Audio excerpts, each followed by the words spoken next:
Hello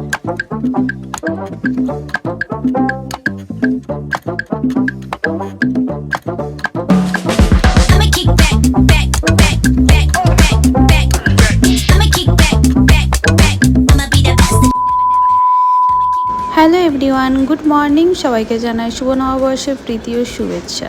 সকাল সকাল উঠে পড়েছি। এখানে গলু বেশ ঘুম দিচ্ছে, ওকে আর ডাকলাম না, আরও কিছুক্ষণ ঘুমোক, তারপর না হয় ডাকবো। আমার সাথে সাথে বাচ্চা দুটো উঠে পড়েছে, তার কারণ এখন মাম্মাকে একটু জ্বালাতে হবে, তো ওদেরকে অনেক অনেক আদর করে নিলাম। তারপর চলো, অনেক লেট হয়ে গেছিলো, বাড়ির কাজবাজগুলো সেরে ঝটপট করে আগে আমি রেডি হয়ে নিচ্ছি। কোথায় যাচ্ছি? দাঁড়াও দাঁড়াও, সবই বলবো, একটু ওয়েট করো। এখানে আমি ফুল দেখতে এসেছিলাম, বাট আমাকে দোকানে বলছে 9টার পরেই ফ্রেশ ফুল পাবে, এখন এগুলোই আছে, কিছু করার নেই, আমাকে বেরিয়ে যেতে হবে।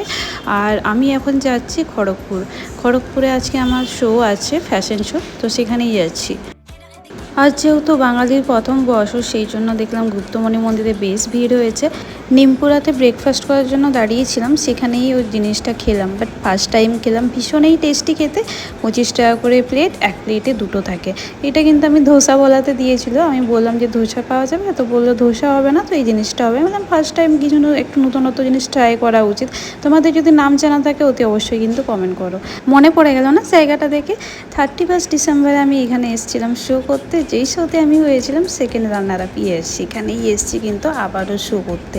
আর জায়গাটা বারবার গেলে না, বারবার জায়গাটা প্রেমে পড়ে যায়, এই নিয়ে আমার 4বার আসা হলো। যদিও শো স্টার্ট হতে এখনও অনেক টাইম, 7টা থেকে আমাদের শো আছে, কিন্তু আমাদের রিপোর্টিং টাইম দিয়েছিল সকাল 11টায়, বাড়ির থেকে বেরিয়েছি সকাল 8টায়। এইটা প্রপার খড়গপুরে নয়, খড়গপুর থেকে একটু আউটসাইডে। আর এত সুন্দর প্রপার্টিতে এসেছি, একটু ট্রানজ্যাকশন রিল শ্যুট করবো না, সেটা হয় নাকি, তাই অনেক অনেক ভিডিও বানিয়ে ফেলেছিলাম। চলো, আমাদের গ্রুমাররা এসে গেছেন, এখন আমাদের গ্রুমিংয়ের টাইম। খুবই দুঃখিত গ্রুমিংয়ের কোনো ভিডিও করতে পারিনি। তারপর ডাইরেক্ট চলে এসেছিলাম লাঞ্চ করতে, আর এখানে চলছিল 160 টাকা থালি, মানে আজকে নববর্ষ উপলক্ষে। খাবারগুলো কিন্তু ছিল বেশ টেস্টি। না, খাবার দাবারগুলো কিন্তু আমাদের যে শো অর্গানাইজার, ওখান থেকেই কিন্তু দেওয়া হয়, কিন্তু ব্যাপারটা আমার সাথে একটা ভুল বোঝাবুঝি হয়ে গেছিলো, তো যার কারণে আমাকে নিজের পকেট থেকে খেতে হয়েছিল। তো থাক, সেই স্টোরিটা না হয় অন্য কোনো দিন বলবো। চলো, এখন ঝটপট করে ফেস ওয়াশ করে মেকআপ করতে বসে পড়েছি। অলরেডি কিন্তু আমি লেট, আর আমি সবসময় চেষ্টা করি আগে বসার। না, ফাইনাল লুক কি এখানেই দেখিয়ে দেবো? ফাইনাল লুকের জন্য কিন্তু ওয়েট করতে হবে সেকেন্ড পার্টের জন্য। তো চলো, আবার জানাই সবাইকে শুভ নববর্ষ, দেখা হচ্ছে নেক্সট পার্টে। Bye and thanks for watching.